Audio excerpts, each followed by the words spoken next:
indépendant de suivi et évaluation de la mise en œuvre des recommandations des forums nationaux de la refondation a rencontré les acteurs de la société civile. Cette rencontre a permis de faire le point de la mise en œuvre des recommandations des assises nationales. L'Alliance des Berabiches du Mali a tenu une rencontre commémorative à Tombouctou. Il s'agissait pour cette alliance d'affirmer son attachement aux valeurs de la République pour un Mali de paix et de cohésion sociale. Premier vendredi du calendrier grégorien de janvier 2026. Mesdames et messieurs, bonjour. Le comité indépendant de suivi et évaluation de la mise en œuvre des recommandations des forums nationaux de la refondation a rencontré les acteurs de la société civile. Cette rencontre a permis de faire le point de la mise en œuvre des recommandations des assises nationales de la refondation. La synthèse de cette rencontre avec Alousseni Touri.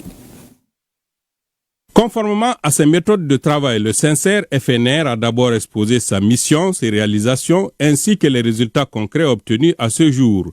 Le cadre de suivi s'articule autour de 5 axes stratégiques segmentés comme suit. 55 actions prioritaires, 153 actions prioritaires complémentaires, 309 actions complémentaires. L'exposé présenté par le rapporteur a mis en lumière une évolution significative de la mise en œuvre des réformes. Selon les données partagées, les résultats globaux affichent un taux d'atteinte des objectifs de 74,85%. Le rôle du sincère FNR est crucial. Il consiste à apporter des réponses précises aux préoccupations majeures liées aux politiques de changement. La question est de savoir pour quelles raisons fondamentales le système malien de gouvernance n'a pas pu capitaliser tous les efforts fournis ou n'a pas su tirer avantage d'un maximum d'approches ou de solutions proposées afin de consolider la pratique démocratique, cultiver l'engagement citoyen et former les jeunes Maliens pour faire d'eux des citoyens responsables, conscients de leur place dans le concert des nations dans un monde globalisé. Fin de citation. Il a semblé évident pour les participants et participantes en recueillant et centralisant les préoccupations fondamentales, les propositions concrètes et le choix des réformes des acteurs, le nouveau contrat national de stabilité sociale, politique, sécuritaire et économique ne peut être obtenu qu'au prix d'une réforme en profondeur. C'est ce qui a amené les autorités à soumettre à la discussion la thématique numéro 5, dialogue social, enjeux, défis et perspectives, réforme sociale, fonction publique, formation, emploi des jeunes, entrepreneuriat, qui a donné lieu à mentionner prioritairement la réorganisation de la société civile pour plus d'autonomie et de rendement. Les acteurs de la société civile ayant suivi avec une attention particulière l'exposé des activités et le bilan chiffré du comité ont exprimé leur vive satisfaction quant à la rigueur du travail accompli. Constatant une convergence de vues sur les enjeux de la refondation, ils ont formellement proposé la mise en place d'un cadre de collaboration permanent. Ce partenariat permettra d'aligner les efforts de la société civile avec ceux de la structure de suivi afin de mieux répondre aux préoccupations communes en matière de gouvernance et de changement politique. On a eu ce matin dans la présentation quelques détails sur les résultats atteints, sur les 517 recommandations. Et il en reste encore. Il y en a qui sont commencés, il y en a qui ne sont pas commencés. Donc, étant donné que la société civile fait déjà la veille citoyenne, nous aussi nous avons nos outils de collecte de données et nous avons notre mécanisme de veille citoyen et nous avons actuellement on est en synergie avec les autres acteurs qui ne sont pas membres du Conseil national et c'est ce qu'on appelle le consortium. On a mis ensemble 5 fêtières. Les échanges riches et constructifs qui ont suivi les présentations ont permis d'apporter les clarifications nécessaires sur certains points spécifiques, levant ainsi les zones d'ombre potentielles. Au-delà du simple constat, cette rencontre a surtout favorisé l'émergence de solutions concrètes. Les deux parties ont réaffirmé leur volonté de converger vers un objectif commun, la réussite du processus de refondation à travers un suivi exigeant et une action coordonnée. Toujours avec la société civile, le Haut Conseil des Maliens de l'extérieur vient de procéder à la remise d'un chèque géant de 200 millions de francs CFA au gouvernement. L'initiative s'inscrit dans le cadre du Fonds de résilience de la diaspora face à la crise que traverse notre pays. Boubacar Bablin Touré nous en dit plus. Les défis sécuritaires économiques et sociaux que notre pays vit en ce moment appellent à un sursaut patriotique sous le leadership des plus hautes autorités du pays. Cet appel du président du Haut Conseil des Maliens de l'extérieur à l'endroit de ses compatriotes établis à l'étranger fait suite à celui du gouvernement qui a sollicité un effort collectif des filles et fils du pays pour faire face à la crise que traverse notre pays. Les Maliens de la diaspora ont, dans un élan de patriotisme, répondu à l'appel. 200 millions de francs CFA mobilisés par l'organisation et ses démembrements. En vous remettant ce chèque, nous ne venons pas faire un acte de communication. Nous venons poser un acte de devoir, un acte d'attachement, un acte de fidélité à notre patrie. Nous souhaitons que ce geste inspire d'autres élans entre l'État, les collectivités, les acteurs économiques, la société civile et les Maliens établis à l'extérieur, afin de bâtir une réponse nationale plus forte, plus coordonnée et plus efficace aux défis de notre temps. La somme ainsi remise au ministère des Maliens établis à l'extérieur et de l'intégration africaine s'inscrit dans le cadre du Fonds de résilience de la diaspora face à la crise que traverse le pays. Son objectif est clair, soutenir des solutions énergétiques durables, adaptées et inclusives, notamment au bénéfice des ménages, des services sociaux de base et des collectivités les plus vulnérables. Il s'agit là des mécanismes concrets par lesquels la diaspora accompagne activement la transition énergétique de notre pays à travers les transferts de compétences, le soutien à des projets innovants et la mobilisation des financements alternatifs. Grâce à cet engagement, les Maliens établis à l'extérieur viennent de démontrer une fois de plus qu'ils ont confiance à leur pays, ils ont confiance à la vision des autorités et qu'ils sont engagés à soutenir et qu'ils sont solidaires en tout cas des populations qui sont restées ici et que toutes les crises, toutes les difficultés que nous connaissons, ils les ressentent au même titre que nous et ils sont engagés à nous aider à les circonscrire. Et le patron de l'hôtel des finances de rassurer ses compatriotes que ces fonds seront utilisés conformément aux objectifs fixés par l'État. Je vous l'annonçais dans le titre, l'Alliance des Berabiches du Mali a tenu une rencontre commémorative à Tombouctou. Il s'agissait pour cette alliance d'affirmer son attachement aux valeurs de la République pour un Mali de paix et de cohésion sociale. L'événement a été parrainé par le ministre de la Réconciliation, de la Paix et de la Cohésion sociale, le général de corps d'armée Ismaël Ouagui, en présence du président de l'association Tamouzouk, M. Alhamdou Ag Ilien, Oatem Tombouctou, Idrissa Goulou, Sissoko. Par cette rencontre communautaire, l'Alliance des Berabiches du Mali entend réaffirmer son adhésion et son engagement pour la paix, l'unité et le vivre ensemble. À travers le commerce, la culture, les alliances sociales et le dialogue intercommunautaire, les Berabiches ont contribué à tisser les liens solides entre les différentes communautés du Nord et du Sud. Cette rencontre est aussi un moment de bilan, mais surtout un moment de renforcement de notre engagement, accompagner l'État malien, les autorités de la transition et toutes les initiatives visant la paix durable, la cohésion sociale et la réconciliation nationale. Nous réaffirmons ici, haut et fort, que l'Alliance des Berabiches du Mali se tient fermement aux côtés des autorités de la transition sous le leadership du général d'armée Assimi Goïta, dans un esprit patriotique et responsable, mais également constructif. Auparavant, les jeunes et les femmes se sont réjouis de la tenue de cette rencontre. L'association Tamazouk, Alliance pour la paix et la concorde, partage les mêmes valeurs que l'Alliance des Berabiches du Mali. La position de l'Alliance des Berabiches du Mali et Tamazouk est claire. Refuser la haine, rejeter les replis identitaires, combattre les discours de division, promouvoir une paix enracinée dans la justice, la dignité et le respect. Tout cela grâce à vous les Berabiches. Barakallahu fikoum. En ce sens, la démarche de l'Alliance Berabiche du Mali s'inscrit pleinement dans une vision nationale de réconciliation durable et inclusive prônée par son Excellence le général d'armée Assimi Goïta, président de la transition, chef de l'État.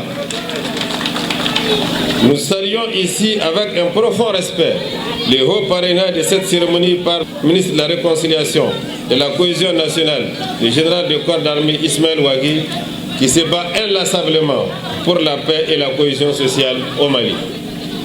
Je témoigne ici de la haute appréciation qu'il a de la contribution de l'Alliance des Berabiches à ce combat. L'Alliance des Berabiches du Mali s'engage aux côtés de la transition pour consolider la cohésion sociale et une paix durable. Comme à l'accoutumée, le ministre de la Santé et du Développement social, accompagné d'une forte délégation, a visité 4 structures de santé de Bamako à l'approche du Nouvel An pour s'assurer de la présence et de la disponibilité de soins de santé pendant les fêtes de fin d'année. Une équipe de l'EATM dirigée par Awa Adama Koulibaly y était.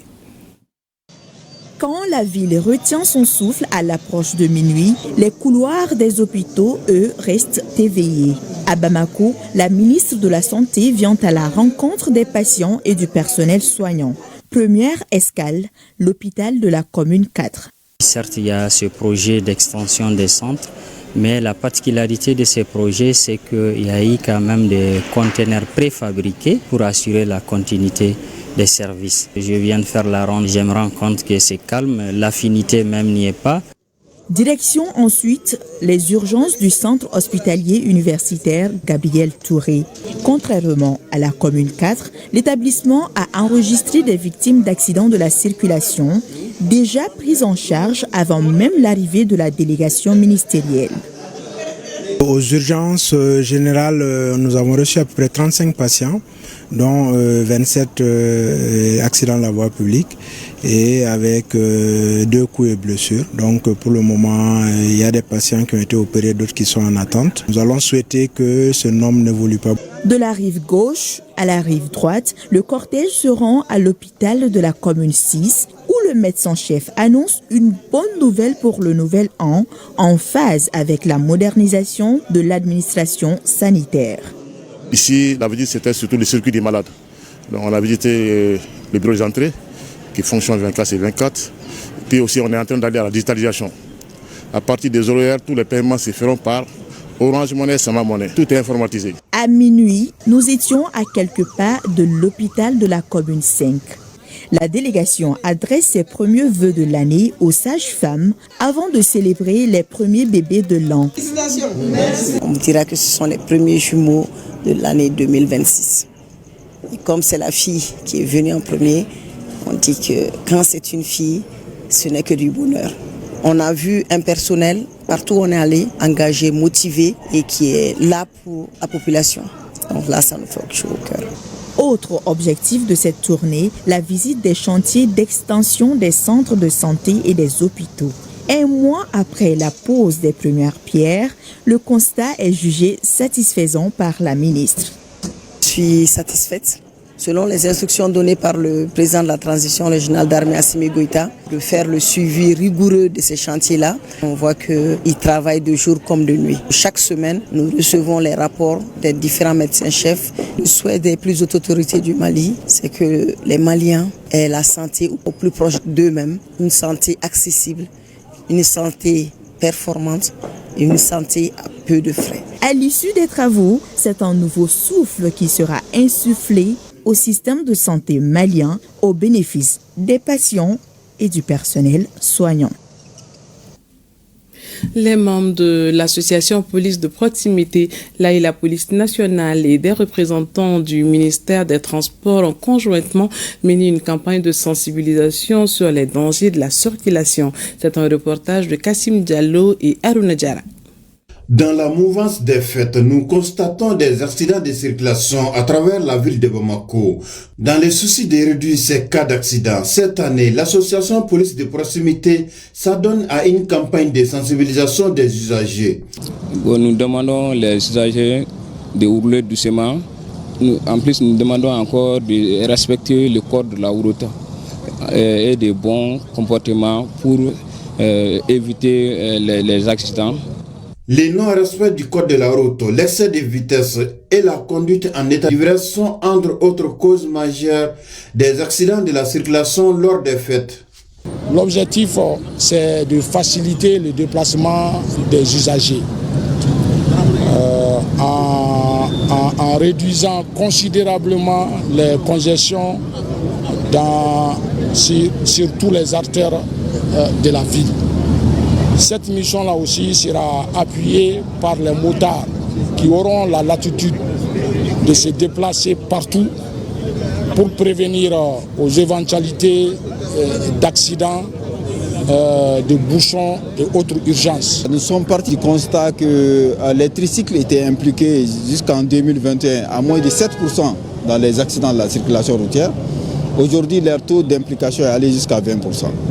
C'est pourquoi les membres du gouvernement ont procédé cet après-midi à l'apposition des catadiopes sur les tricycles là, pour les rendre visibles dans la circulation et pour orienter leurs gabarits, mais également à la distribution gratuite des casques de protection à leurs conducteurs. L'objectif recherché par l'association police de proximité est de permettre à tous de rentrer à la maison et fêter dans la joie. En troisième région, le Conseil communal de la jeunesse a célébré le 31 décembre 2025 dans une ambiance conviviale marquée par des prestations d'artistes, un concours entre les gros bras. Et à Gao aussi, ils ont fêté avec faste l'arrivée du Nouvel An à la place des Martyrs. Le Conseil régional de Gao a organisé un grand public show pour la circonstance. Les autorités régionales présentes à la cérémonie ont saisi l'opportunité pour lancer des messages de paix. De Sikasso, Yoruba Diabaté, Suleiman Bamba et de Gao, Aliou Idrissa Maïga. C'est dans une atmosphère de ferveur et de communion que le public Sikasso a massivement répondu à l'appel du Conseil communal de la jeunesse pour célébrer ensemble la 7e édition du Public Show, un événement phare qui marque le passage à la nouvelle année. Pour donner un éclat particulier à cette édition, plusieurs artistes locaux étaient à l'honneur.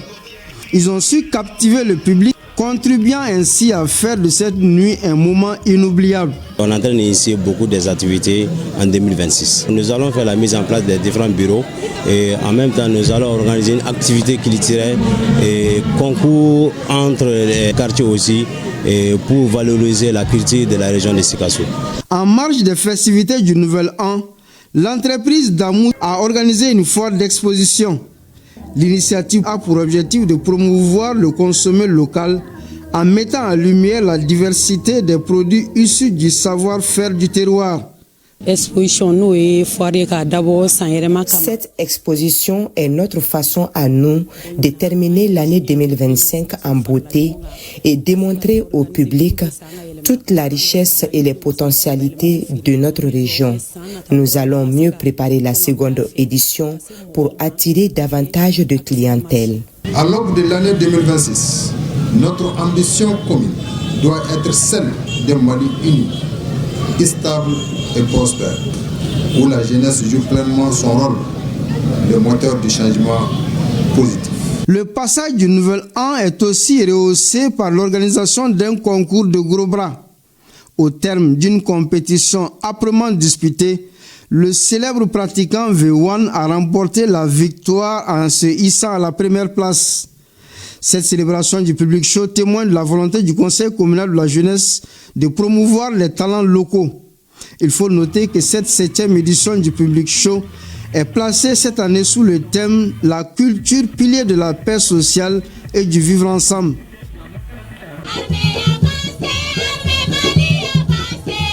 Du son, du rythme et de la cadence à la place des Martyrs de Gao. Devant un public venu nombreux, les artistes ont chanté la paix, l'entente et la cohésion sociale, gage de stabilité et de développement pour notre pays. C'est une initiative du Conseil régional de la jeunesse de Gao, soutenue par les autorités régionales. Objectif, célébrer le Nouvel An et montrer au reste du monde que tout va bien chez nous. Je voudrais surtout rendre un hommage appuyé aux autorités du Mali qui ont conduit ce pays avec beaucoup de difficultés, beaucoup d'efforts pour l'année 2025. Et les avancées majeures qu'on a vues, nous avons vu les forces conjointes de l'AES qui ont vu le jour avec 5000 soldats burkinabés, maliens et nigériens qui ont tenu pour la sécurité des personnes et leurs biens. Quant à Gao, ce n'est pas à dire comme commentaire. C'est l'année où Gao a vu l'opérationnalisation de son université, où Gao a vu le désarmement de 512 combattants. Je souhaite surtout des vœux de sécurité, des vœux de paix et des vœux de développement pour tout le Mali. C'est nous que la nation compte pour son avenir et nous devrons effectivement jouer notre rôle pour que les générations futures puissent s'en accaparer. C'est là que le Mali peut aller de l'avant, l'AES peut aller de l'avant et l'Afrique peut aussi aller de l'avant. Pour les autorités régionales, cette activité est un moment de communion entre les différentes communautés. Vous cherchez la cohésion sociale, vous cherchez la paix. Dieu vous la donnera, Inch'Allah. Je souhaite à vous tous une bonne année 2026. Au nom de la population de la région de Gao, nous adressons toutes nos gratitudes et admirations à nos plus hautes autorités pour leur initiative et leur leadership. Et nous leur adressons les vœux les plus meilleurs. Par la même occasion, le gouverneur remercie très sincèrement les autorités et légitimités traditionnelles de la région de Gao. Organisateurs et spectateurs de ce public chaud, tous souhaitent une bonne année 2026 pour le Mali, pour l'AES et le monde entier. C'est la fin de ce journal. Merci de l'avoir suivi. Nos voeux le meilleur pour l'an 2026 à nos téléspectateurs de l'intérieur et de l'extérieur. Je vous donne rendez-vous avec toute l'équipe de la rédaction demain à la même heure. Plaise à Dieu.